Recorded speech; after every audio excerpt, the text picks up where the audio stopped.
자, 시작하겠습니다. 자, 지금부터는 영국 사람들이 아주 노골적으로 공자와 중국과 극동 제국 유교국가들을 찬양하는 글들이 쏟아져 나와요. 이때가 대체로 1660년대부터니까 그걸 인용해서 극동의 유교국가들의 법제나 사상, 정치 사상을 인용해 가지고 직접 막 왕을 비판하고 그 영국 정치를 비판해요. 이제 숭배의 정도를 넘어가지고 그걸 비판 기준으로 삼아서 영국을 개혁하려고 하는 최초의 서적이 존 웹의 이 책자, 작은 책자인데 제목도 엄청 길어요. 중국 제국의 언어가 원시 언어의 개인성의 입증을 위한 역사적 논고라는 그런 책인데, 얇은 책이지만 이 책이에요.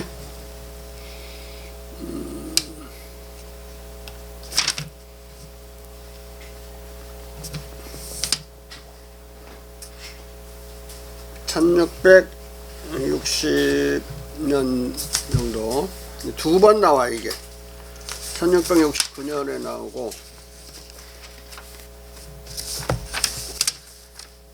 얇죠. 대단히 얇은 책인데 이렇게 글씨가 자그만해 가지고 잘 읽을 수 없고, 인쇄는 형편없다. 이 시대 동시대의 한국의 인쇄술에 비하면 형편없는 걸 알 수가 있어. 이때 우리나라는 이미 1400년, 1420년, 30년 이런 데에는 이제 세종대왕에 의해서 갑인자나 여러 가지 금속 활자가 만들어져 가지고 아주 작게 자그마하게도 만들어지고 또 크게도 만들어지고 아주 이쁜 글자 체형이 많이 나왔거든요. 그러던 시대에 인쇄술이 아직 이제 금속 활자가 정착을 아직 못했던 때니까 이런 식이고, 지금 이제 뒤에 이 껍질 인쇄는 오늘날 한 것이니까 이제 오늘날 거고, 안에는 이제 내용물이 형편없다 이 말이죠. 막 뭐가 튀고 막 잉크가 튀어가지고 형편없어. 표지가 있을 텐데. 이게 옛날 그 표지야.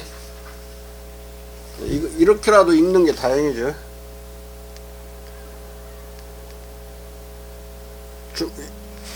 이건 이제 중국의 유구성이라는 제목으로 나오고, 책이 두 번 나와요. 제목이 한번 바뀌면서.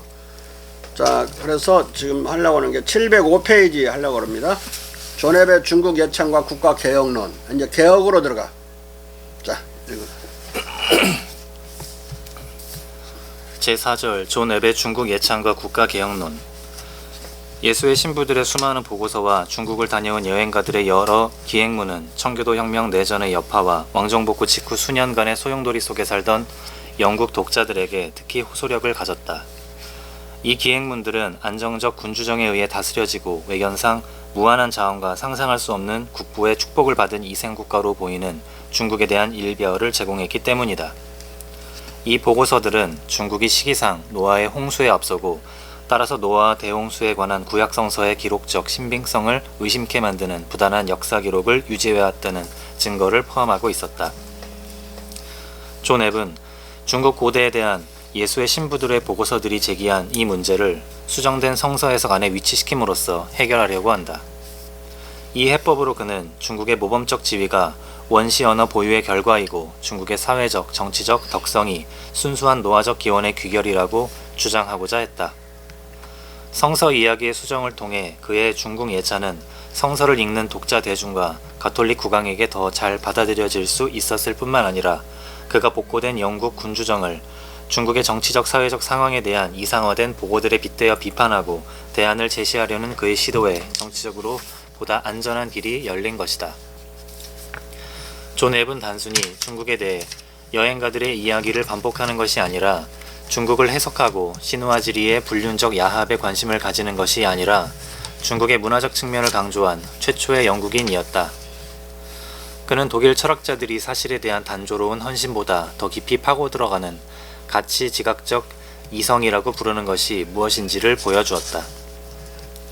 가치 차원에 대한 그의 감각은 그가 중국의 정크선이나 포병대에 대해서가 아니라 중국 철학, 중국 정부 제도, 중국어에 대해 찬사를 보낸 사실에서 가장 잘 입증된다.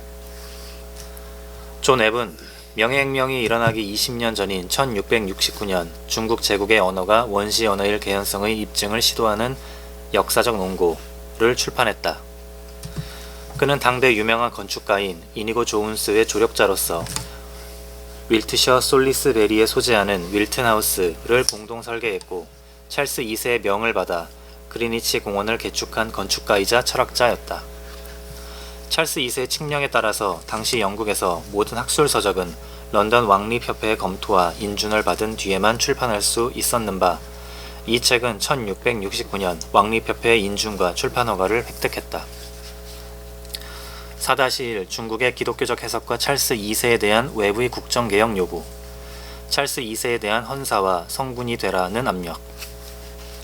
존 앱은 중국어를 아담과 이브가 쓰던 에덴 동산의 타락하지 않은 순수 언어로 입증하는 이 책, 중국 제국의 언어가 원시 언어일 개연성의 입증을 시도하는 역사적 논고를 왕정복호 기념일이자 국왕의 탄신일인 1668년 5월 29일자로 찰스 2세에게 헌정했다. 그는 헌정서신에서 이렇게 운을 뗀다. 새로운 발견들은 군주들의 삶을 유명하게 만들고 그 후손들을 강력하게, 그 신민들을 부유하게 만듭니다. 그래서 폐하께서는 지극히 현명하게도 그들을 북돋아 주시고 계십니다. 이것은 당신의 백성들의 마음속에서 동일한 것을 수행할 정신을 일으키고 있습니다. 중국의 유명한 황제 한무제에 대해 왕의 덕은 바람과 같고 신민의 덕은 곡초와 같아서 푸른 바람이 움직이는 쪽으로 다 고개를 숙인다 라고 한 말이 폐하에게서 완전히 검증되고 있습니다. 그리고 존 앱은 이 헌정서신의 끝부분에서 찰스 2세를 다음과 같이 축원한다. 천지의 주님이 당신을 축복하고 인도하고 보호하며 당신을 요임금처럼 경건하게, 우임금처럼 지혜롭게, 지금까지 보고 들은 마케도니아의 알렉산더보다 더 많은 민족들에게 승리의 왕관을 씌운 정복의 검을 가진 한무제처럼 승승장구하게 만들고, 순임금처럼 당신의 모든 백성을 사랑하게 만들고 당신의 모든 백성을 중국 백성들만큼 공공심 있게 만들어주기를 소망합니다. 이것은 찰스 2세에 대한 축원이라기보다는 요순우 임금이나 한무제 같은 성군이 되라는 일종의 압력이었다. 근데 이 한무제는 극동에서 누구도 성군으로 보지 않는 전쟁만 하다가 국고를 탕제시킨 임금으로 알려져 있는데 잘못 알고 있고, 또 공자 이야기도 이 사람을 향해서 한 말이 아닌데 딴소리 하고 있어요. 자, 그런데 바람 같은 왕의 덕 이야기는 실은 군자의 덕은 바람이고 소인의 덕은 풀이니 풀은 위로 바람이 불면 반드시 눕는다는 논어의 말이고, 또 이것은 공자가 한무제에게 한 말이 아니라 개강자에게 한 말이다. 한무제는 공자보다 400년 뒤의 임금이다. 뭐 이것저것 뒤섞어서 막 말을 하는데 무식해 갖고 헛소리를 막 해도 이 시대에는 정확히 아는 사람이 많지 않아서 임금님한테 하는 말이라도 너 틀렸어, 이게 뭐가지 내놔 이렇게 말할 수 있는 시대가 아니었어요. 이 사람이 제일 많이 하는 거야, 공자에 대해서. 자, 그리고 이 논어의 이 구절을 어디서 알았는지는 모르지만 이 구절을 아무렇게나 인용하고 있다는 것만 해도 대단하죠. 자. 한무제는 공자보다 400년 뒤의 임금이다. 중국 제국의 언어가 원시 언어일 개연성의 입증을 시도하는 역사적 논고는 9년 뒤 제목이 중국의 유구성 또는 중국 제국의 언어가 원시 언어일 개연성의 입증을 시도하는 역사적 논고, 약칭 중국의 유구성으로 바뀌어 재간행되었다. 웹이 1672년 이건 재간행된 거예요. 왜냐하면 안티퀴티 오브 차이나라고 중국어 유구성이라고 제목이 되어 있으니까. 그래서 나중에 나온 책이다. 9년 뒤에 나온 책이에요. 자. 웹이 1672년에 이미 사망했기 때문에 그는 이 재간행 사실을 알 수 없었을 것이다. 이 재판에서는 헌정서신과 중국 지도가 삭제되었다. 아담의 언어로서의 한문과 노아의 후손으로서의 중국인. 존 앱은 이 중국의 유구성에서 심히 과감하게도 중국 한문을 바벨탑 이전의 보편적 원시 언어로 제시하고 중국인을 노아의 후손으로 논증한다. 그러나 이것은 독창적 아이디어가 아니라 베이컨, 마리뇰리, 카펜터, 헤일린 등의 당시 저작들에서 흔히 상정되던 생각이었다. 앞서 상론했듯이 베이컨도 1605년 학문의 진보에서 중국 한자를 진짜 부호문자로 묘사했었다. 1680년대까지도 페넬롱 같은 프랑스 철학자들도 중국인을 바벨론에서 이주한 민족으로 한문을 보편 언어로 믿었다. 왜냐하면 이 중국은 영토가 늘어나지 않은 상태에서도 계속 기술 발전을 통해서 땅의 풍요를 유지해가지고 인구가 막 3배, 4배, 5배까지 막 늘어나니까 한계 수학 체계화 법칙이 작동하지 않는, 말하자면 신의 저주를 받지 않은 땅이다 이거예요. 그건 가나안이죠. 그 가나안에 사는 사람들은 분명히 바벨탑 이전에 그 하느님이 창조한 아담과 이브의 자손들일 것이다. 특히 노아의 자손이었을 것이다. 이렇게 생각을 하는, 노아의 3번째 아들의 자손, 이런 식으로 편리하게 생각을 했어요. 왜냐하면 가나안인 사실을 부정할 수가 없으니까 성경책을 연장해서 해석하는 길 외에는 그 소격함, 그 낯선 것을 친숙하게 만들 길이 없어서 이렇게 이제 억지 해석을 해요. 그러니까 이제 중국어는 아담이 쓰던 언어다.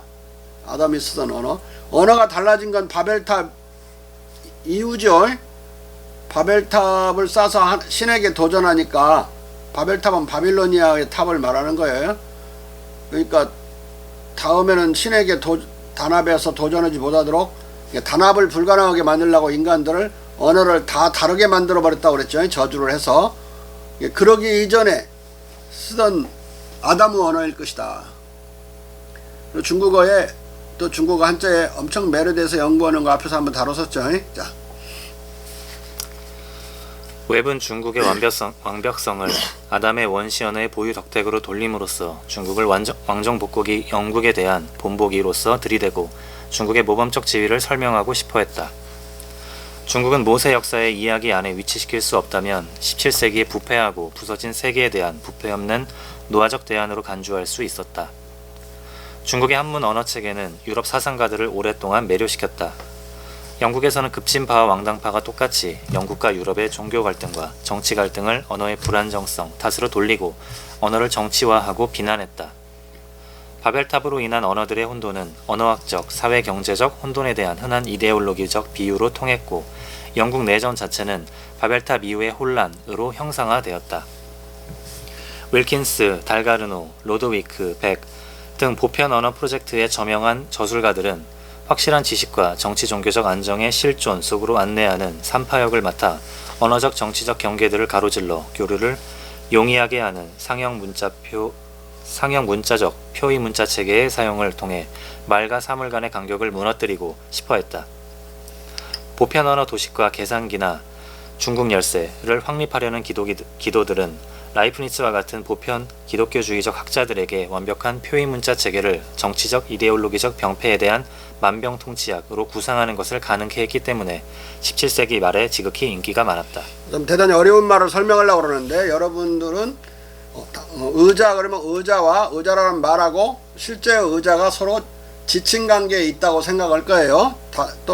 또 그렇게 지시하라고도 말도 하니까.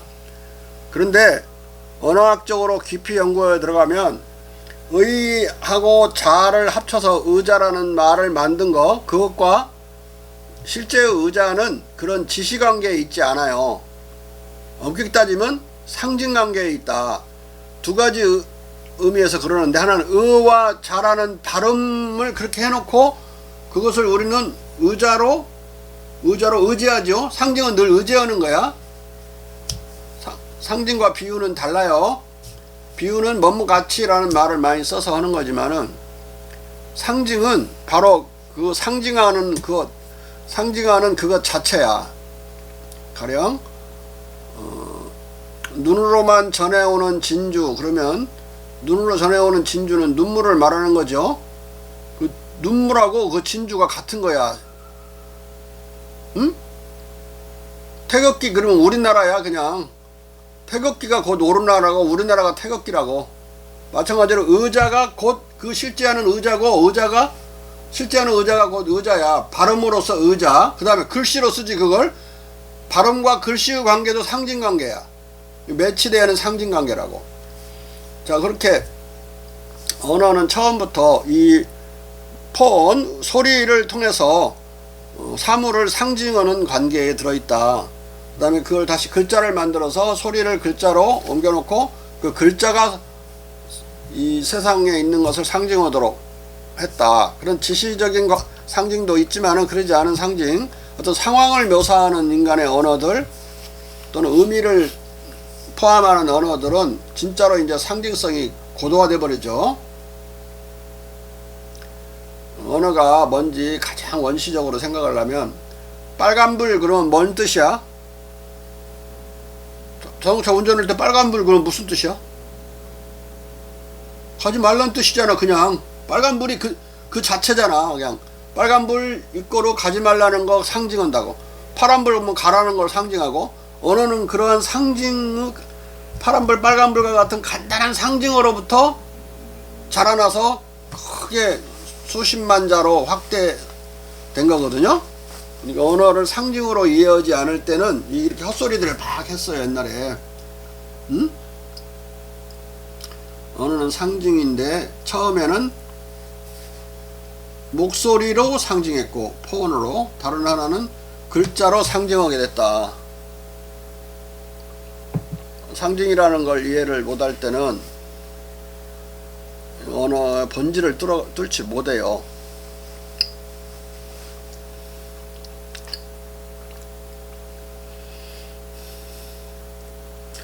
여러분들이 가령 개념적인 언어도 설명은 우리가 하지만은 글자나 하나 두 개로 하잖아요. 상징이 아니면 알 수가 없어요. 아까 태극기에 의해서 말했듯이.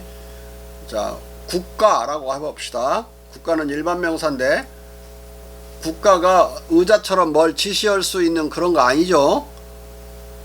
또 고유명사로서 대한민국, 국가 중에 하나인 대한민국, 그러면 대한민국이라는 말이 우리나라 자체라고 그걸 시그니파이 해버리는 거예요. 네? 동국대학교, 동국대학교라는 말은 동국대학교, 실제하는 동국대학교 그 자체인데 엄청난 개념이죠.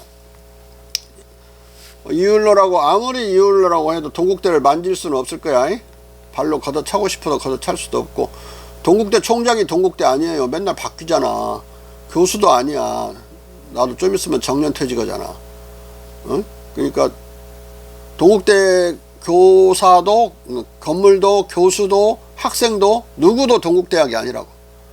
다 합친, 그래서 그게 법률관계를 얽히고 또 전통이 오래되고 남산 중턱에 있고 태극기가 아니 애국가에 나오는 유일한 산에, 아니 그 산에 있는 유일한 대학, 백두산에는 대학이 없으니까 그런 의미를 다 포괄해 갖고 동국대학이란 말이야.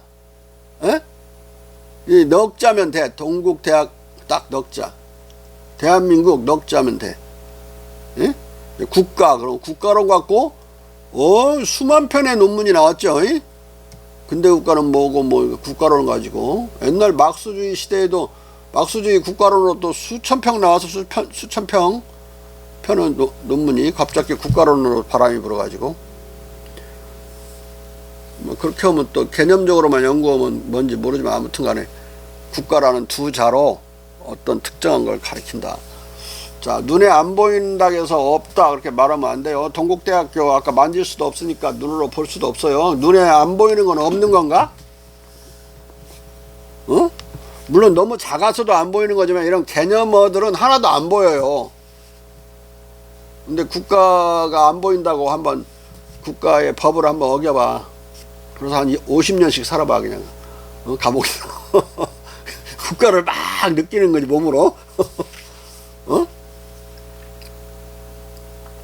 국가라는 이 제도는 인간의 마음을 관통하기 때문에 제도가 뭐 있는 물건이 아니에요. 마음으로 믿고 있는 어떤 약속이란 말이야. 그 약속이 국가를 이루는 거죠. 물론 국가만이 그런 약속이 아니라 모든 사회 단체들도 조직들도 다 그런 약속들로 되어 있어요. 그 약속들을 지키는 것은 인간의 믿음이기 때문에, 인간의 심리작용, 감정이기 때문에 그 감정과 이 개념이 상징적인 관계를 맺고 있는 거예요. 응? 그 단어가. 오늘 생각할수록 갑자기 신비로워지죠. 눈에 안 보인다고 그래서 존재하지 않는 거야 아니듯이 마찬가지로 인간이 그런 약속에 의해서 만들어내면 존재하는 것이다. 그렇다면은 신은 존재하는가?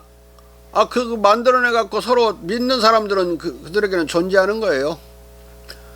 근데 그렇게 국가처럼 일반적으로 존재하지 않고 믿는 사람만 존재하는 거니까 안 믿는 사람은 뭐 없는 거지 뭐.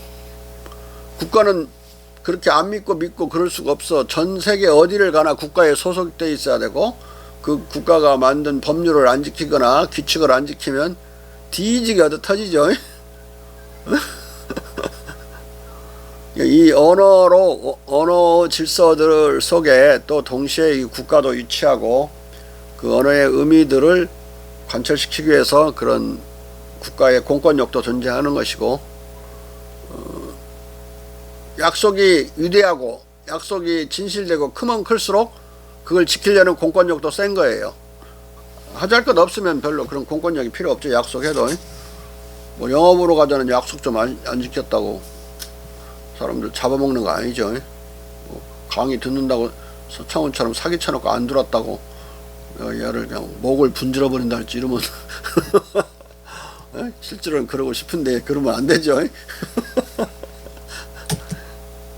그 약속은 그렇게 센 약속이 아니다. 목숨 걸고 지켜야 될 약속이 아닌 거죠. 국가는 뭐냐면 다른 어떤 조직도 뭐 유엔도 또는 무슨 회사도 나보고 죽으러 가라고 명령할 수가 없어요. 나 오늘 사형시킬 수도 없고. 유엔이 나를 어디로 죽게 생겼는데 소말리아로 들어가라고 명령할 수 있나? 응? 국가만이 할 수 있다. 즉 국가만이 생사 여탈권을 쥐고 있어요. 물론 그 생사 여탈권을 민주주의 국가는 많이 민주화해 놓은 거죠. 옛날 왕 혼자 막 마음대로 해버릴 수 있는, 얘는 목을 베라 이렇게 할 수 있는 그런 시대는 아니지.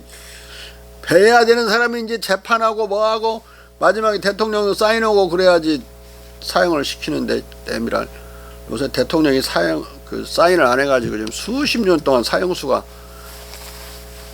사이코패스 같은 사형수들이 우리나라 국고를 축내고 있어요. 먹여 살려야 되잖아. 안 죽이고 있을 때는.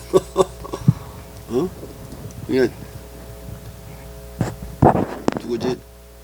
홍준표 씨가 대선 공약으로 사이코패스 강력범죄자는 사형 선고 받았을 때는 사형 시켜버린다고 그랬던데,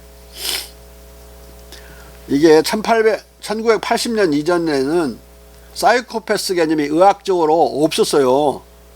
이상한 놈들이 있다는 것을 어렴풋이 알았지만 그걸 전문적으로 연구하기 시작한 게 70년대 말부터 80년대인데 80년 말에 가서야, 그리고 정확히는 1990년대에야 미국의 의사 매뉴얼에 사이코패스 개념이 도입돼요. 처음에는 두 가지로 사이코패스와 소시오패스 두 개로 나누는데 지금 다시 2000년부터는 두 개념을 분리하는 게 의미가 없다고 그래서 지금은 다 사이코패스로 통합되어 있어요. 이들은 공감 능력이 없고 도덕 감각이 없다. 또 도덕 감정은 없어요. 세 가지가 결여되어 있어. 다만 공지 능력이 있어. 사람이 아파하는 걸 알긴 해요. 근데 절대로 불쌍하게 생각하는 동정심이라는 도덕 감정이 없어요. 인구의 3.89% 정도, 4%로 계산하면 5%라고 하면 우리나라가 5,200만원이니까 10%면 520만 명이고 반절이면 한 250만 명? 50여만 명? 조금 못 되니까 한 220만 명 정도. 220만 명 정도가 우리나라의 사이코패스야. 미국도 같은 비율로. 우리나라가 이제 그 3억이니까 6을 곱하면 되겠죠. 1200만에서 1300만 명의 사이코패스가 미국에 살고 있다. 야수야. 맹수, 야수. 야수, 사자와 같은 야수도 이것도 엄청 비겁해요. 꼭 얼룩말 같은 거 사냥할 때 새끼 공격하고 절름거리는 아픈 놈 공격하고, 하여간 약한 놈 공격해. 수컷보다 암컷 공격하고. 그런 거니까 뭐 사자가 무슨 대단히 무슨 당당하고 의젓하고 막 그런 걸로 착각하지 말라고. 보기만 그렇지 새끼 하는 행태는 완전히 그 비겁자야. 호랑이도 그래요. 그러니까 이놈들을 열심히 조사를 해서 그 설문 서로 문답을 하는 거 한번 읽어봤는데, 자기를 자기가 야수로 느낀다고 하는 놈, 그렇게 정확히 솔직히 말하는 놈도 있어. 그러면 야수가 멋있을 것 같으죠? 사납고. 그러지 않아요. 사나운 건 맞은데 하나도 멋없어. 비거북이 짝이 없는 놈. 사이코패스 똑같이 약한 사람들, 여자들, 자기보다 힘없는 남자들, 이런 노인들, 힘없는 청소년들을 공격해요. 그리고 공격해서 상처 입히는 것만 생각하지 말고, 내가 여러 번 말하듯이 거짓말을 밥 먹듯이 한다. 기만을 밥 먹듯이 해요. 저 새끼 지금 안 만나준다고 여자 쫓아가서 여자 죽이고, 그 어머니도 죽이고, 그 아버지도 칼로 찔러가지고 12층이가 뛰어내려서 죽게 만든 놈 있잖아요.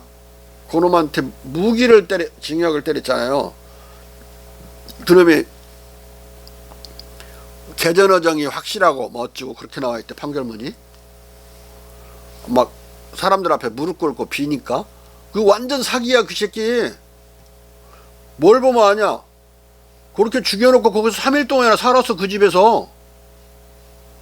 그거 벌써 사람 아니잖아 그거. 근데 거기서 일단 형량을 줄이려고 머리는 또 비상하게 돌아가거든요 이 새끼들이. 그래갖고 그걸 거기서 비는 척한 거예요. 빌고 싶은 마음이 없는데, 원래 감정이, 도덕 감정이 없으니까. 이야기가 엉뚱한 들어갔는데, 아무튼 사이코패스라는 개념이 의학적으로 성립한 이래 사형을 미루고 있는 기독교적인 그런 사상에서 그러건 어떤 간에 그건 잘못된 거예요. 사이코패스는 박멸해야 된다. 다른 길이 없어요. 사이코패스라 해서 다 연쇄살인범은 아니지만은 문제는 사람을 죽이면 안 된다는 것을 도덕적으로 느끼지는 않지만 알고 있기 때문에, 정확히 알고 있어요. 그러니까 막 그 잘못했다고 거짓말도 하고 막 그런다고. 자, 읽으세요.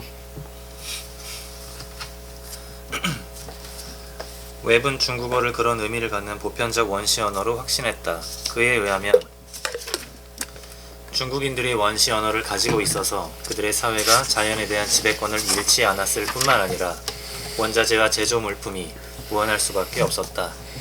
이 국부가 주어지면 중국은 에덴 동산의 시원적 도덕성은 아닐지라도 적어도 17세기 저술가들이 황금시대와 연결시키는 정치경제적 덕성을 보유할 수밖에 없다.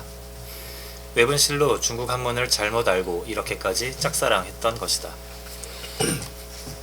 4-2 합리주의적 중국 예찬과 영국 정치의식의 성숙.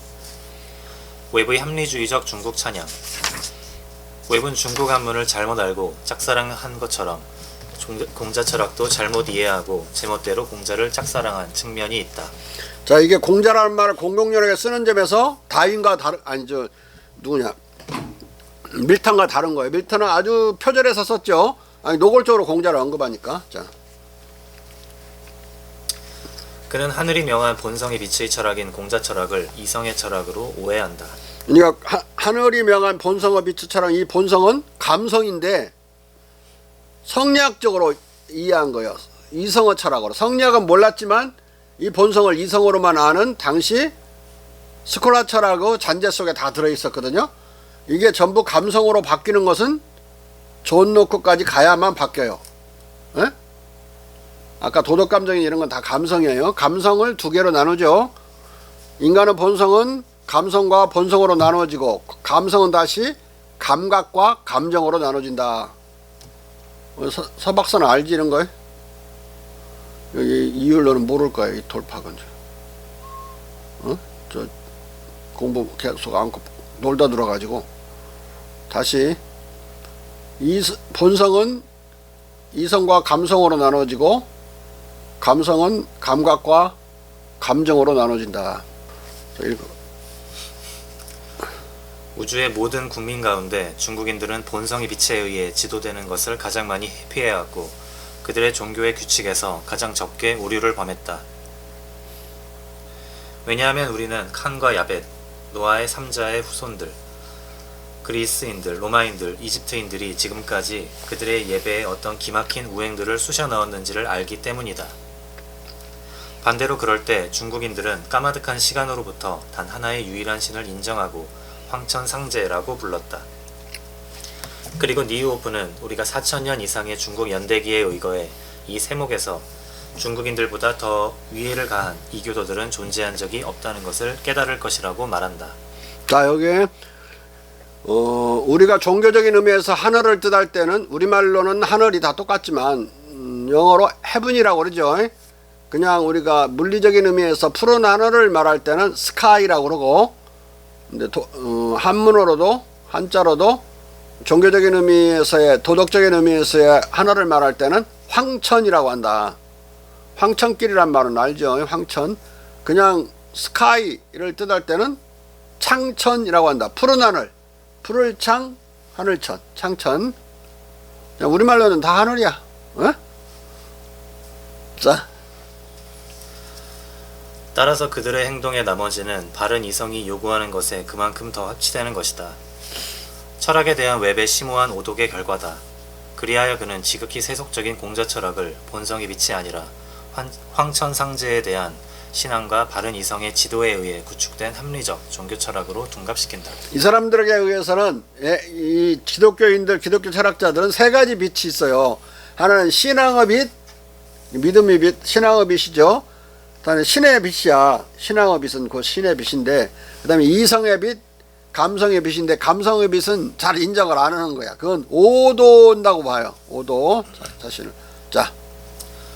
공자 철학의 이런 기독교 신학적 합리주의적 해석에 따라 웹은 중국 군주정을 이성 군주국으로 예찬하는 감격 속에서 중국 황제를 철인왕으로 소개한다. 중국인들의 정부 정책에 관한 한 나는 키루아가 전하는 것을 주로 말할 것이다. 세상에서 어떤 군주정이 바른 이성의 정치적 원리와 명령에 따라 구성된 적이 있다면 그것은 중국 군주정이라고 감히 말해도 된다. 왜냐하면 만사가 선비 또는 지자들의 통치와 권력 아래 있는 만큼 또한 전 제국의 국사가 이 지자들의 손을 거쳐야만 처리되는 만큼 그 왕국에서는 만물 만사가 아주 위대한 질서 속에 놓여 있는 것으로 드러나기 때문이다. 자, 중국의 군주정은 바른 이성의 정치 원리에 따라 세워진 군주정이 아니라 이니 도덕적인 사랑과 정의에 따라 세워진 왕국이지. 그러니까 감정으로 따지면 동정심과 정의감으로 세워진 감정의 군주국이지 이성의 군주국이 아니에요. 이성으로 따져서는 그 사람 목아이 잘라야 되지만, 또 가난이라고 그러면 가난을 어떻게 봐야 되느냐. 서양 놈들은 빈곤, 가난을 기독교적인 정신에서 원죄적인 죄악이라고 봤어요. 죄악의 결과물이라고. 네가 인간이 가난한 것은 마치 인류를 대표해서 가난한 것처럼 봐가지고 구제를 안 하려고 그랬어요. 이 목사나 이 신부 국가가. 또 나중에 조금 18세기로 가니까 이제 공자물을 좀 먹고 나서는 게으름의 결과라고 봤어요. 근데 게으른 것은 그들에게는 또 부도덕한 거거든요. 어떤 천재지변이나 그런 비운, 불운, 불행의 소산으로 본 게 아니라, 또는 국가의 실정의 소산으로 본 게 아니라 개개인들의 도덕적 타락이나 원죄나 또는 그런 도덕적인 부도덕으로 봤다. 그러니까 이제 복지 사업을 잘 안 하려고 하는, 막 굶어 죽어서 때려 죽으면 어쩔 수 없이 하는 거니까 아주 닐락탄틀리하게 하기 싫은데 억지로 하는 정도의 최소복지로 이어진다. 나중에 아담 스미스가 이런 것들이 다 시장에서 나눠 가져야지 어떻게 국가가 나눠주냐, 이런 사상을 전개하죠. 그것은 나중에 아예 멜더스 같이 그런 악질적인 신부들은 가난하면 굶어 죽어라고 하는 것도 인구론적 폭발을 막는 하나의 방편이라고 봐요. 그리고 막 써 그런 소리를. 세 번째, 스펜서 같은 사회학자는 영국이 처음으로 그런 빈곤 구빈법을 통과시키니까 이제 영국 망했다고 지랄 떨었어요. 스펜서가 머리가 좋은 놈인데, 머리가 좋으면 뭐예요? 사이코패스처럼 머리 좋을 수도 있죠. 가난한 사람을 도와야 된다는 그런 마음이, 동정심이 없는 놈이었어요. 그러니까 그 시대는 스펜서와 맞서 있는 그 시대에 영국의 노동운동을 하거나 영국의 그런 자유주의 정치인들은, 자유당은 칼막스에 많이 동조하고 있었거든요. 칼막스와 맞서는 꼴이 된 거야. 스펜서가 그렇게 우리 교과서에서 사라진 이유는 칼막스가 한때 지배해버리고, 바로 이 동정심에 기초한 사회복지제도를 도입하느냐 마느냐 이 논쟁에서 스펜서가 아담 스미스적인 그런 입장을 취하다가 완전히 망하면서, 즉 나흐트 베이트 슈타트 야경국가 이론을 견지함으로써 망해버린 거예요. 야경국가 원리를 처음으로 기한하고 디자인하고 체계화한 사람은 플라톤이다. 플라톤의 국가론을 알죠. 이어받은 사람이 아리스토텔레스고, 그걸 경제학적으로 증명한 사람이 아담 스미스인데, 근데 켄에도 사람들이 가난한 걸 도와주는 걸 별로 원치 않았어요. 왜? 경제 생활로부터 빠져나가는 걸로 봤어요. 그런 건 시장 원리에 반한다고 봤어. 근데 시장 원리가 그렇게 정의로운 거 아니에요. 시장 원리는 재수복이 도박판 원리예요. 실력이 입증되는 게 아니라고. 시장의 원리는 사람들에게 실력을 갖도록 강요하는 원리지, 그 귀결이 실력 있는 사람과 없는 사람에 대해서 공정하게 판단하고 대우해주는 기제가 아니에요. 에? 아니, 물건을 잘 만들면 그 사람이 많이 돈을 버는 건 맞는데, 조금 못 만드는데 2등으로 잘못 만드는 사람은 이거 돈 못 버는 정도가 아니라 망해버릴 수가 있다니까, 시장이. 2등을 인정하지 않으려고 3등은 4등 5등 이런 건 다 멸망시켜버리는 게 시장의 원리니까, 그렇게까지 가혹한 처벌을 받는 게 공정하다고 볼 수 있나? 응? 나는 노벨상을 받은 시인이 갑자기 떼돈을 버는 것도 공정치 않다고 봐요. 노벨상을 못 받은 10명 추천자 중에 9명은 물 먹었는데 그 사람들이 그렇게 시 못 쓰나? 그냥 어차피 침투기에서 결정된 거 아니야? 10명 중에는. 지금 우리나라 대통령 뽑으면 실력 있는 자가 대통령 되나? 국민 잘 속인 놈이 대통령 되는 수가 있지. 순간적으로 잘 속이면 돼. 한 2개월, 3개월, 5개월만. 지금 또 그러게 생겼구만, 지금. 뽑아놓고 이제 후회해, 이제. 뽑아놓고 땅 치면서 뭐 맨날 저 경상도 사람들 하는 소리 있지. 낙동강에 손가락이 둥둥 떠다닌다고. 잘못 뽑았다고. 이게 게임 논리는 시장 논리이기 때문에 정치적 게임 논리도 그때 이겨버리면 되는 거야. 모든 것을 종합해서 그때 판단하는 게 아니거든요. 그 후보가 나타나는 것도 갑작스럽게 나타나서 2, 3개월 내에 결판 내버리는 건데, 이런 게임의 원리, 시장의 원리 이런 것들은 그렇게 공정치 않아요. 경쟁의 원리를 보충을 해줘야 돼서, 그래서 패자 부활을 할 수 있도록 반드시 사회복지제도가 필요하다. 예? 그 패자가 그렇게 실력 없어서 패하는 거 아니거든. 예? 전쟁보다 못해요. 이 시장이. 군인들이 싸우는 전쟁 말이야. 전쟁은 싸움 좀 못해도 지형지물을 이용해 갖고 막 절대로 싸움 잘하는 놈이 못한 놈 그렇게 박멸 못해요. 미군이 싸움 잘하고 무기도 엄청나게 좋은데 월남전에서 깨지잖아. 막 그 지형지물을 이용해서 땅굴 파고 들어가 버리고 막 그러니까 그러니까 이게 시장은 전쟁보다도 공정치 못하다. 그리고 요소가 많잖아요. 사기가 있고, 군대는 무기는 좀 못해도 사기가 뛰어나고 용감하면 이길 수도 있는 건데, 대미랄 뭐 시장에서 사기가 뛰어나봤자 뭐 시장에서 사기 뛰어나면 어떻게 되는 거야? 사기 뛰어나면 그 새끼는 사기당할 쉬워요. 섣불리 굴다가 또 섣불리 구는 놈들을 노리는 사기꾼들 많죠. 뭐 투자하게 막 유도해가지고. 사기는 오히려 시장이 더 훨씬 판치죠. 조금 못 온 사람들을 안 봐주는 게 시장이기 때문에, 시장의 원리가 공정치도 않은데, 그렇게 아담 스미스와 케네는 시장만을 믿고 시장에서 빠져나가면 뭔가 불공정한 행위를 하는 것처럼 생각하는 거. 서창원이 내 설명을 듣다 보니까 이놈들이 진짜 기가 막힌 놈들이지. 이 아담 스미스나 케네가. 뭐 일부러 애들한테 강요하고 있는데. 시켜 강요하면 막 이해해서 강요하냐. 이게 유교국가의 원리를 배워갈 때는 이 시장, 자유시장도 배워간 거지만은 동시에 이게 복지국가도 배워가야 되는데, 복지제도도 시장만, 프랑스하고 영국 놈들은 시장만 배워가. 자유시장만. 자유시장이 얼마나 좋은가 그 소리만 해. 근데 공맹은 이게 문제가 있는 걸 알거든, 자유시장 자체도. 그러니까 독점방지법도 미리미리 말하고 막 그런 거란 말이야. 또 수매제도도 도입하고, 상평창 같은.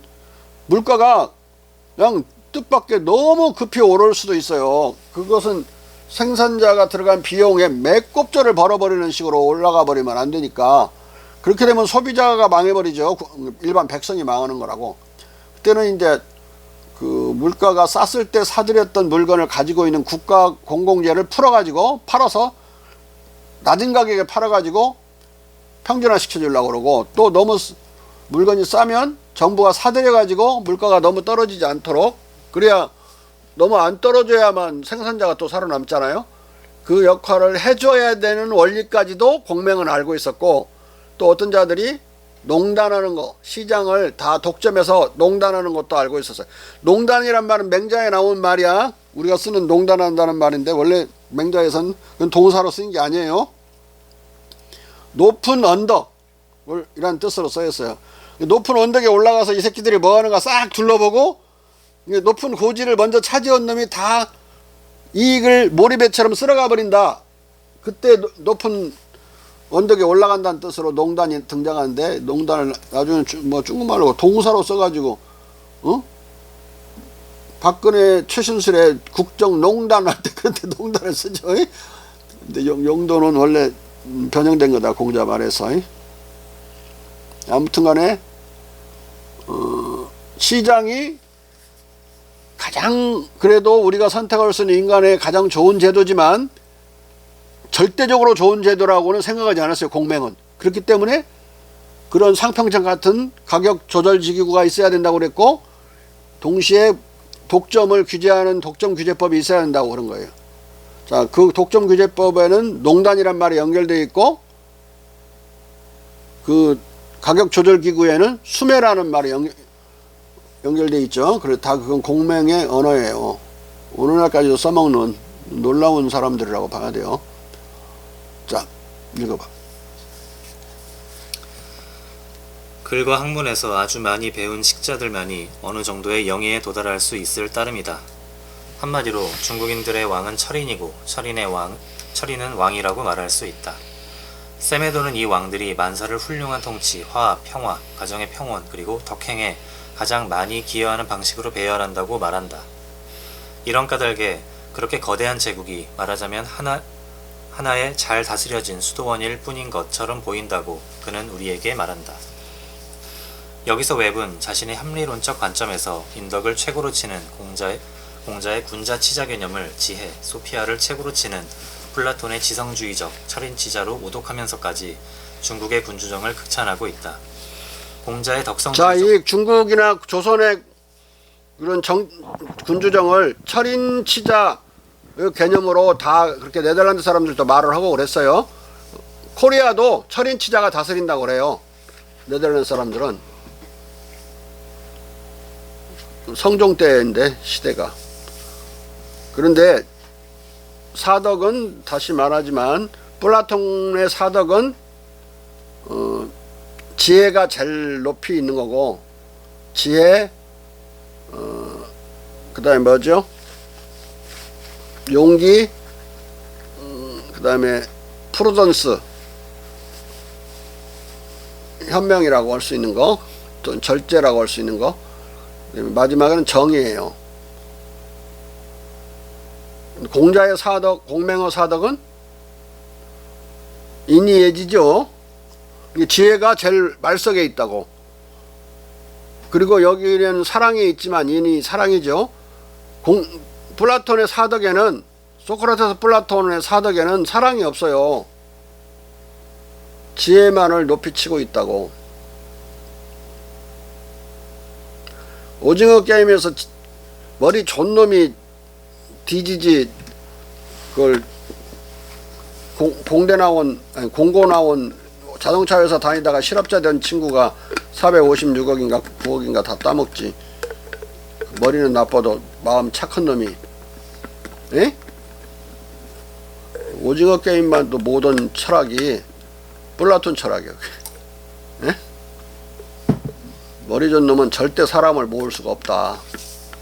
사람을 분리시킬 수는 있어. 쌈시킬 수는 있어. 자. 공자의 덕성주의적 군자 개념을 지성주의적 철인치자로 둔갑시키는 이런 합리론적 오해는 처음에 주로 예수의 선교사들에 의해 조장되었지만 나중에 라이프니츠, 크리스티안 볼프 등 합리론 계통의 철학자들에게서도 종종 반복된다. 그러니까 이게 경험론자인 공자를 자꾸 합리론자로 둔갑시키는 역할을 주로 해. 쥐들이 합리론적인 사고에 빠져있던 대유행어 시대에 있었기 때문에, 어느 시대냐 이때가 스콜라 철학이 망해가는 최후 단계에 있었거든요. 아직도 벗어나지 못한 단계죠. 근데 이걸 벗어난 게 영국의 경험론자인 베이컨, 존 로크, 휴움, 아담 스미스로 이어지는 이 길인데, 프랑스도 많이 그렇게 변하지요. 루소 같은 사람이 그런, 볼테르 루소가 그런 대체로 그런 사람들이니까. 그런데 나중에 칸트가 등장해가지고 다시 데카르트로 돌아가 버리는 거야. 데카르트는 이 스콜라 철학을 신장개혁원자거든요. 반동 복구가 일어나는 거야. 칸트에 의해서. 제국주의 시대로 들어간다. 칸트가 제국주의 시대의 철학의 문을 열어요. 다시 이성의 시대처럼 만드는 거야. 근데 칸트 이후의 이성은 뭐 그렇게 본성의 이성이 아니라 그 이성 개념 자체가 엄청나게 이데올로기적인 거예요. 과학적인 이성인 것처럼 해서. 과학의 이성을 대표하는 걸로 해서 과학이란 말 많이 쓰게 된다니까. 근데 그 과학의 이름으로 또 인간의 이름으로 인간을 다 죽여버려요. 자, 과학적 사회주의가 공산주의죠. 칼막스가 말한 과학적 사회주의. 과학은 이성을 대표하는 건데 그 말 자체가 이데올로기야. 어? 과학적 사회주의란 말 자체가 이데올로기라고. 그게 진정한 과학적 휴머니즘이라고 그랬어요. 휴머니즘, 인간주의. 인간의 이름으로 인간 다 죽여버렸죠. 휴머니즘이 제일 무서운 거예요. 휴머니테리언즘이 인간을 다 죽여버렸으니까. 이성적 휴머니즘, 과학적 휴머니즘이. 그 다음에 나치하고 니체가 뭐라고 그랬어? 인종주의는 과학적이다 그랬죠. Der Rassismus ist wissenschaftlich. 한 놈은 과학적 사회주의를 말하고 칼막스는, 한 놈은 또 한 놈은 과학적 인종주의를 말했어요. 인종주의로 싹 죽여버렸어요. 가스실다가 사람을 넣어갖고 꼬실라서. 두 새끼들이 다 죽여버려가지고 엄청 사람이 죽었어요. 수십억이 죽었어.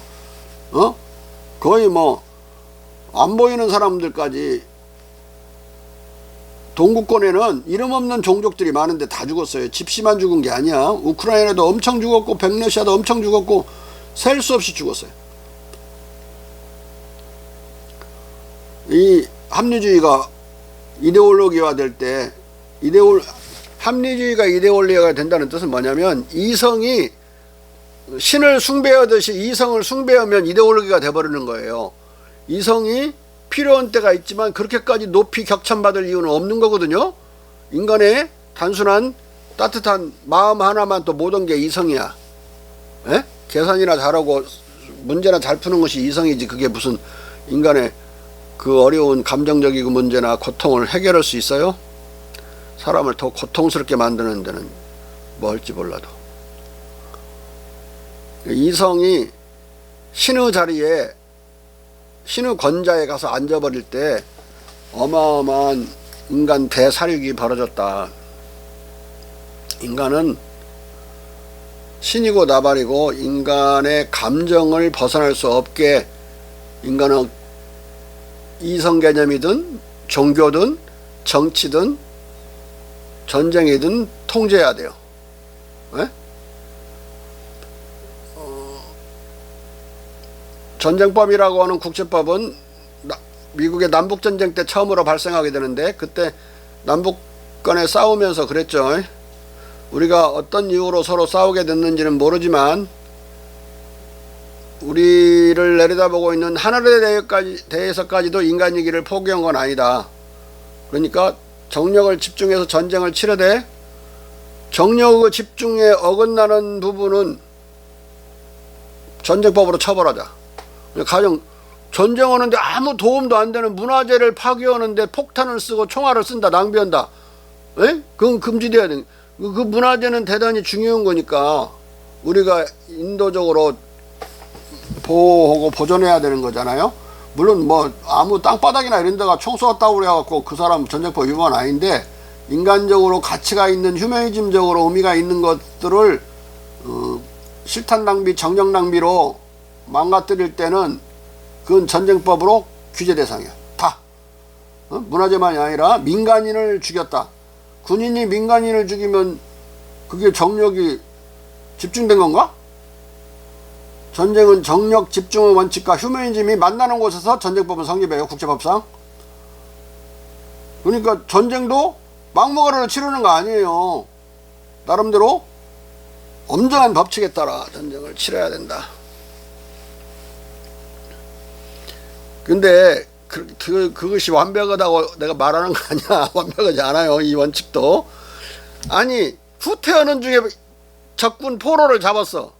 자기들도 도망가기 힘들어 죽겠는데 이 도망가는 중에 잡은 포로는 어떻게 해야 되는 거야? 이걸로 어떻게 해야 돼? 우리 장군한테는 안 물어보겠으니. 국제법을 분명 위반할 것 같으니까 어떻게 해야 되겠어 이거? 자기들도 지금 죽을 똥 말 똥인데. 대부분 다 죽여버려요. 그냥 도망가라고 해놓고 죽이든지, 하여간 샷 온 릴리즈라고 그러죠. 도망가는 포로는 쏘아 죽일 수 있어요, 국제법상. 근데 놔둬버려. 그냥 풀어놓아버리면 아무튼 포로는 의무가 뭐지? 탈주가 의무예요. 또 국제법상. 도망가면 쏘아 죽이는 거야. 어쨌든 죽여요. 그렇게 또 허술한 데가 있어. 그걸 데리고 가면 정력이 낭비되죠.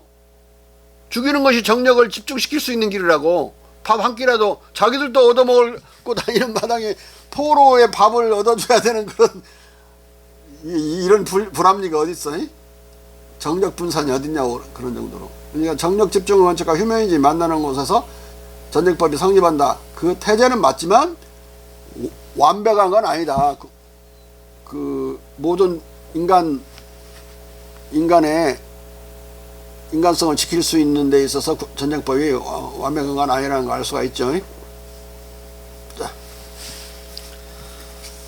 아무튼 중국의 군주정을 선비들의 통치와 권력에 의해 제약된 최상의 제한군주정으로 소개하는 웹은 중국의 정책, 법률, 통치술도 최상의 것으로 찬미한다. 유럽에서 우리의 그것들처럼 소홀히 집행되지 않는 정부의 정책, 지자들의 통치술, 백성을 위한 법률에 관한 한 고래로 또는 지금까지 알려진 제국도, 왕국도, 공화국도 중국의 군주정과 경쟁할 수 없다. 이런 중국 열강과 감격 속에서 웹은 심지어 고대 스파르타의 신적 입법자 리크르보스가 중국을 방문했을 것으로 추정하기까지 한다. 또한 그는 중국을 정복하고 청나라를 세운 만주족도 중국 고래의 우수한 법제와 명나라의 제도를 그대로 계승했다는 사실도 적시한다. 공자 철학의 확산과 영국 정치의식의 변동과 성숙. 다른 한편으로 존 웹은 공자를 예찬하고 공자의 도덕 철학과 중국의 교육제도, 과거제를 상론한다. 퍼체스, 트리고, 키르어, 마르티니, 니우오프, 세메도, 보시어스 등의 저작들을 집중적으로 인용하면서 웹은 시비판단의 능력으로서의 맹자의 도덕적 지혜의 개념에도 유의한다. 이미 웹은 세메도를 거의 그대로 전제해 중국의 도덕 철학을 맹자의 인의 예지 덕을 중국의 동먹론으로 소개하면서 이중 질을 현명이나 지혜로 풀이한다. 그는 중국인들이 이 현명이나 지혜를 현대적인 일들의 훌륭한 정보 지식에 그리고 현재와 미래의 사건들을 잘 규제하기 위해 지난 일을 잘 관찰하는 것에 또 시비를 변별하는 것에 둔다고 설명하고 있다. 이 마지막 구절은 지를 시비변별력으로도 해석한 것이다. 이것은 당시 유럽 지식인들이 맹자의 도덕 철학을 이미 이런 본성적 시비감각의 관점에서 이해했다는 추측을 가능케 한다. 이 시비감각, sense of right and wrong이라고도 번역하기도 하고 나중에는 moral sense라고 번역되기도 하고 그러죠. 인간이 모랄 센스가 있다는 사실을 이들은 이때까지 모르고 있었어요. 공명은 이미 기원전 시대에 도덕 감각이 있다는 걸 알고 있었고 도덕 감정이 있다는 걸 알고 있었죠. 도덕 감각은 어떤 사람의 행동이나 이런 것을 딱 보고 감각으로 이게 도덕적으로 어긋나는 걸 아는 인간의 판단 능력이야. 감성적 판단 능력이에요. 그러니까 이런 빠른 판단 능력은 사회생활을 가능케 하기 위해서 생겨난 거예요. 에? 그런데 그 판단을 함과 동시에 그 사람의 행동에 대해서 느끼는 감정이 있잖아요. 그건 도덕 감정이야. 그 사람이 도덕적으로 어긋나는데 불의적으로 행동한다. 또는 동정심을 모르게 무자비하게 행동한다. 뭐 도덕은 뭐 한두 가지가 아니니까.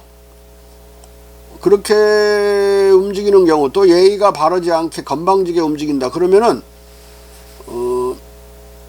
그 판단은 이미 저건 도덕적으로 아니다 라고 시비에서 비감정을 가져요. 그 불쾌감이 생기는데 그 불쾌감은 도덕감정이야. 어떤 게 생기느냐,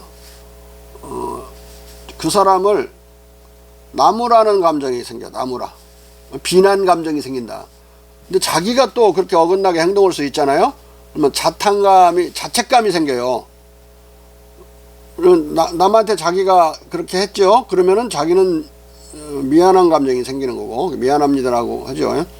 미안합니다 또는 자책감정 또는 비난감정 이런 것은 도덕 감정이야. 도덕 감각이 아니라 도덕 감각이 딱 판단한 다음에 바로 이어서 일어나는 도덕 감정들이기 때문에 도덕 감정이라고 부른다. 근데 앞에 인의예지의 동정심이나 정의감과는 다르죠. 겸허한 것과는 다른 도덕 감각에 딸려 있는 감정이에요. 그래서 시비지심, 그러면 맹자의 시비지심은 그런 판단하는 도덕 감각 더하기 이 미안함이나 자탄감이나 또는 자기 자신의 떳떳함, 결백감 이런 거 감정도 다 합쳐져 있어. 이 시비지심은 도덕감정만이 아니다. 시비지심은 도덕감정 더하기 도덕감각 더하기 도덕감정으로 되어 있어요. 예? 이건 우리가 큰 대덕을 놓고 큰 도덕을 놓고 말할 때예요. 작은 도덕은 소덕이라고 그랬죠. 소덕은 큰 도덕은 반드시 지켜야 되는 도덕이에요. 어길 수도 있지만 어기게 되면 평생 스스로 양심 후 가책에 처벌받는다. 예?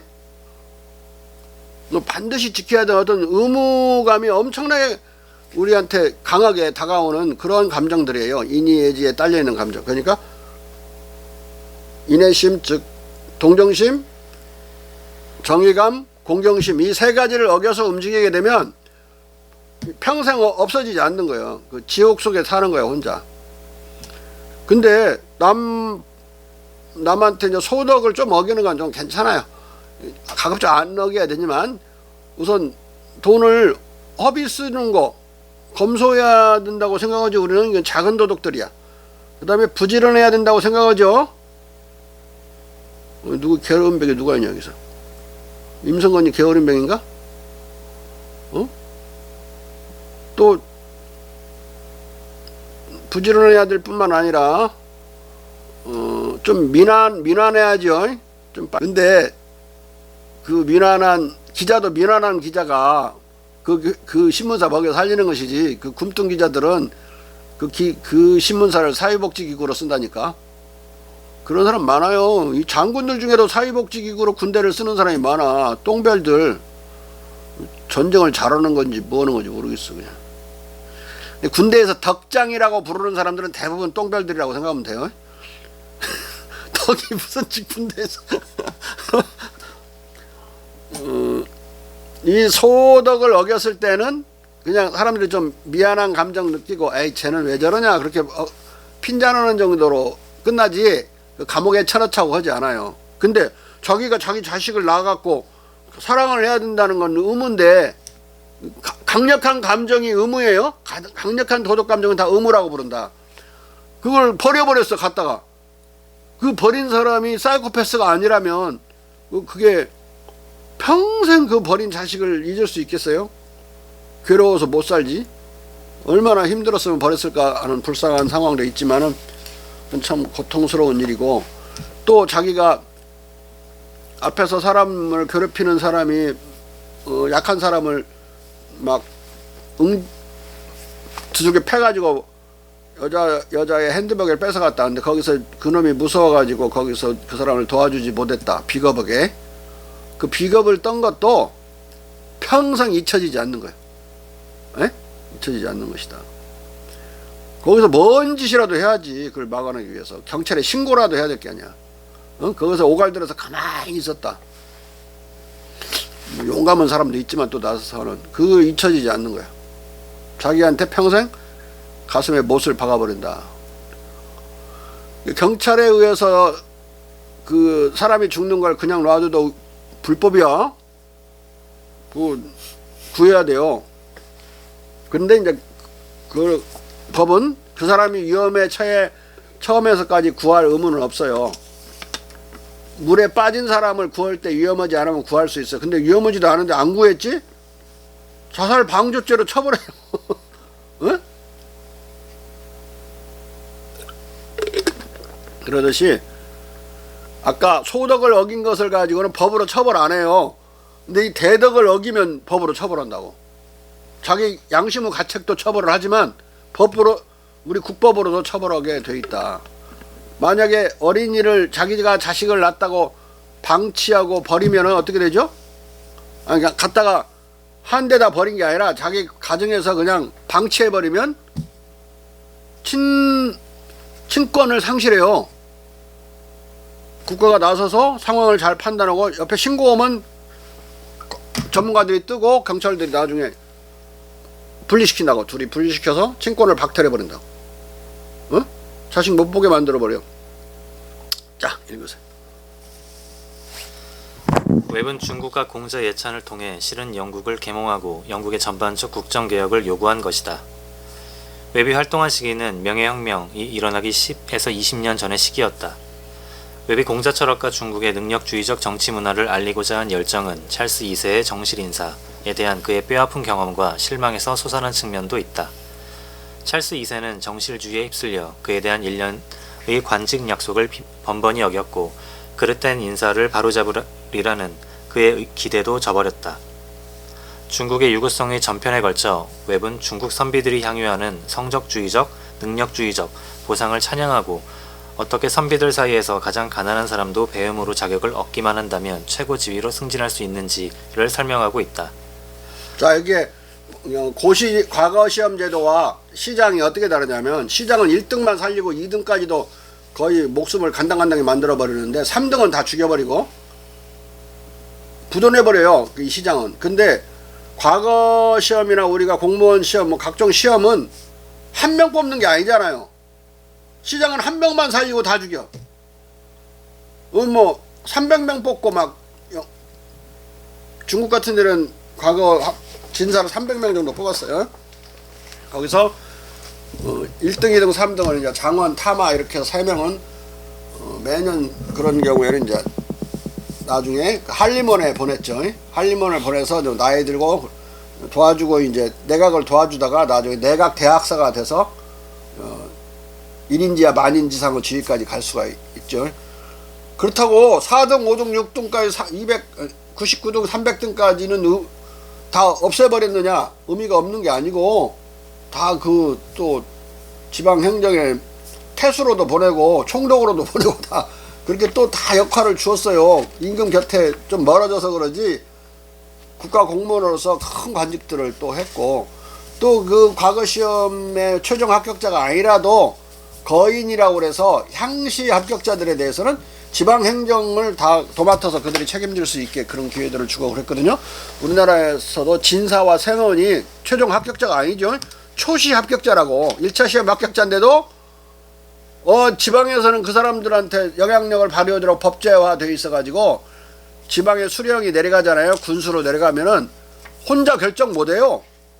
거기 진사 생원들이 있으면 그 사람들의 위원회에서 오케이 받아서 결정해야 되고, 풍속에 관계되는 것이면 향회에 그들이 또 동시에 향회 회원이에요. 생원 진사가 도로 향회 회원이야.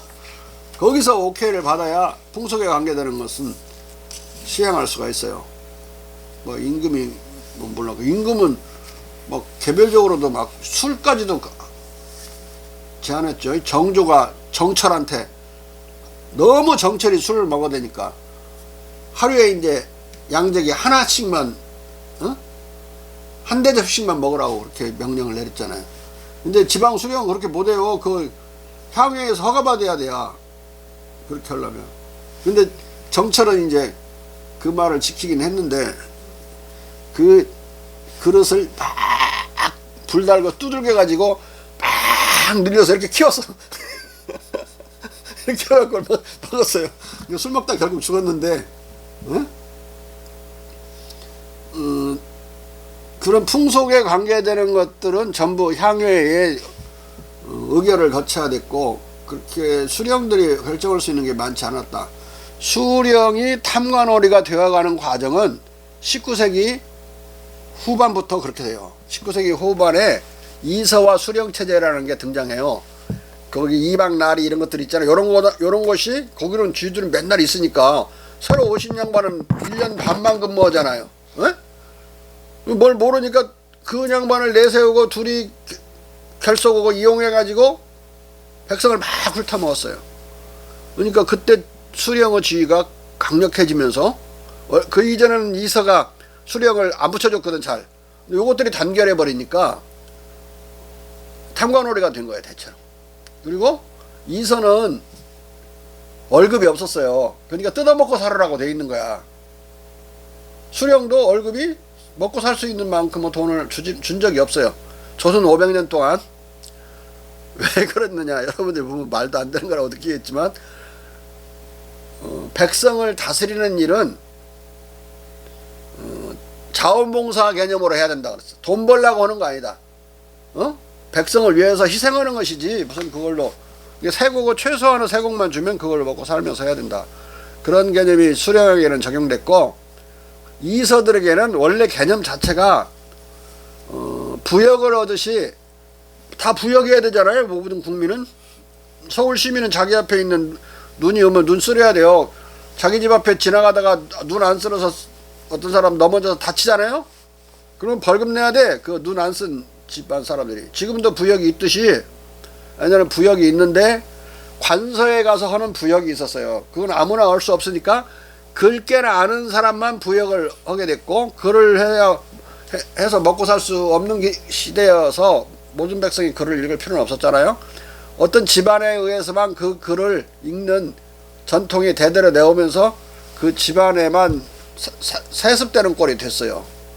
원래 그들이 해야 될 의무이죠. 모든 백성이 의무인데 그게 한 몇 개의 집안으로 한정되면서 이서라는 특수한 신분이 탄생하는 거예요. 그러니까 거기도 부역으로 오는 거니까 월급을 줄 수가 없죠. 개념상 하나는 명예직으로 자기들이 희생해서 해야 되는 거고, 하나는 의무로 해야 되는 거고, 그래서 월급이 없었던 거야.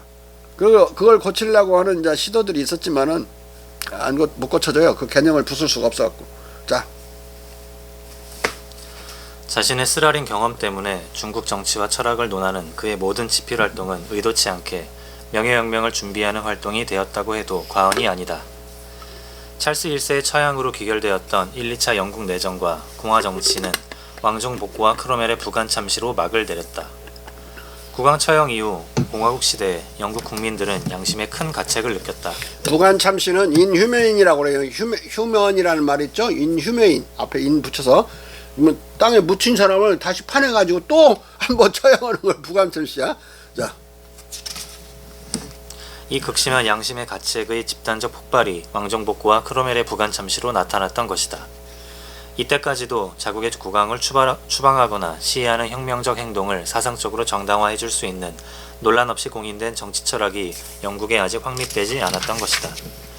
중국의 영향 아래 폭군 방벌론을 가장 강력하게 전개한 뷰캐넌은 16세기 말부터 국법에 의해 중글씨가 되어 분서되었고, 수아레즈의 폭군 방벌론은 궁극적으로 교황의 심판과 지령에 의거해 가톨릭 국민이 개신교 군주를 방벌하는 이론이었고, 밀턴의 폭군 방벌론은 크로멜 독립파의 당파 논리 또는 적그리스도, 사탄의 말에 불과한 것이었기 때문이다. 그런데 왕정 복고로부터 30년도 지나지 않은 시점인 1688년 영국 의회는 네덜란드로부터 외국 군대를 불러들여 자기 국왕 제임스 2세를 추방하는 지극히 불명예스러운 혁명을 감행했다. 우리로 따지면 우리가 일본군을 끌어들여 가지고 우리나라 고종을 죽이고 그 일본인을 갖다가 왕으로 세운 이런 꼴인 거예요.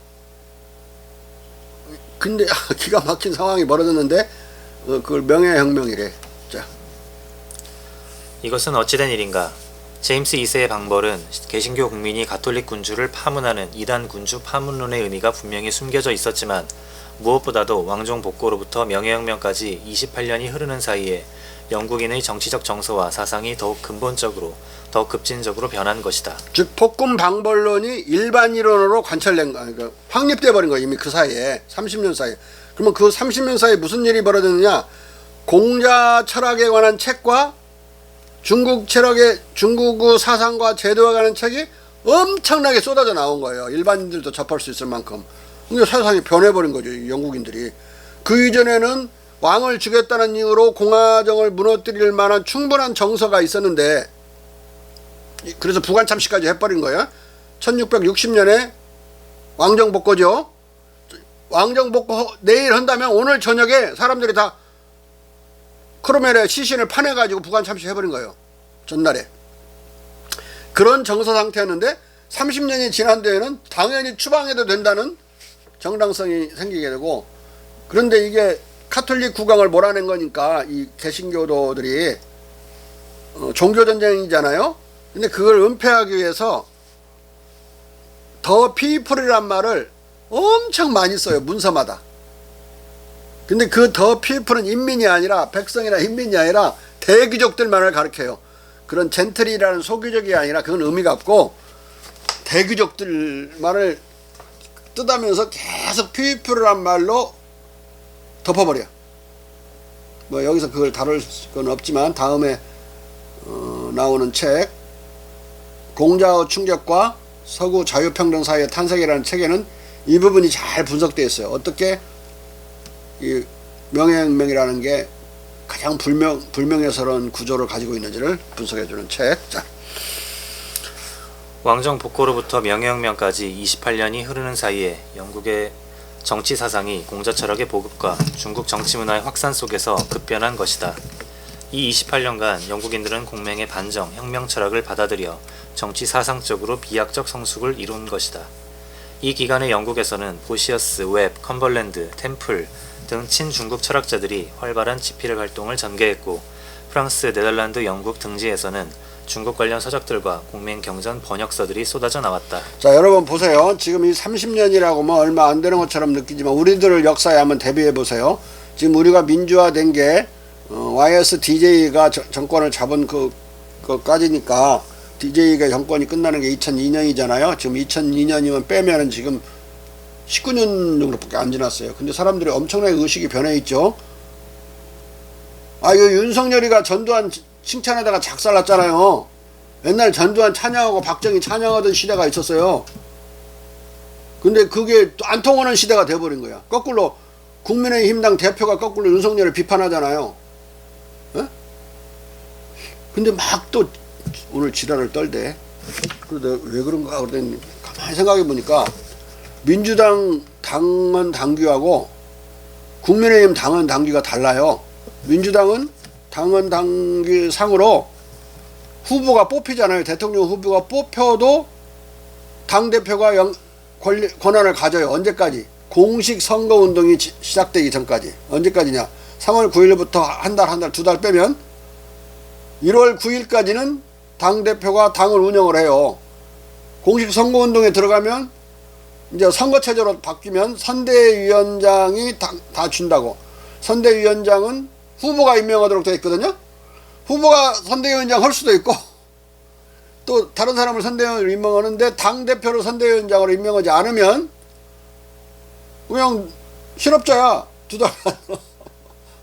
근데 대체로 당대표를 선대위원장으로 임명하지요. 근데 지금 이제 이낙연을 임명하려고 하니까 이제 이야기가 안 맞고 그러는데 이쪽은 어떻게 되어 있느냐.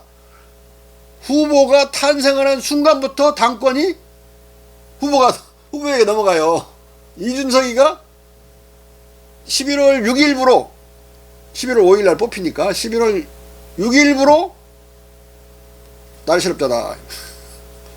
그러니까 지금 니들 좀만 기다려. 죽여버린다고 해서 오늘 윤석열 체제에서 캠프에서 좀만 기다려봐라. 너희들 이제 먹으면 자기들이 먹으면 이제 당국관이 먹어보잖아요. 그때 한번 죽어봐라. 이제 그런 이야기를 한 거. 어저께 이준석이가 우리 당 대표실에 전두환 노태우 사진이 없다고 그랬거든. 그건 우리 당이 받드는 대통령이 아니라고. 네?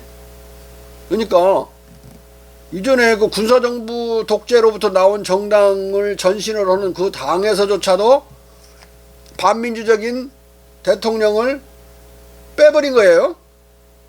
그 말은 그만큼 민주화된 거예요. 이 19년 사이에. 여기 28년이라는 건 대단히 긴 세월이고 이런 정치의식의 급변은 그리 이상한 일이 아니다. 어떻게 보면 통상적으로 자연스러운 일이라고 볼 수가 있어요. 그러니까 영국인들은 이런 서적들을 통해 신민들이 단결에 폭군을 추방하는 중국식 반정 혁명론에 친숙해지고 폭군 방법을 심리적으로 정당화하는 정치적 정서가 빠르게 성숙한 것이다. 웹은 영국인들의 이런 정치 사상적 성숙을 고무해 10여 년 뒤에 벌어질 명예혁명을 준비한 대표적 철학자였던 것이다.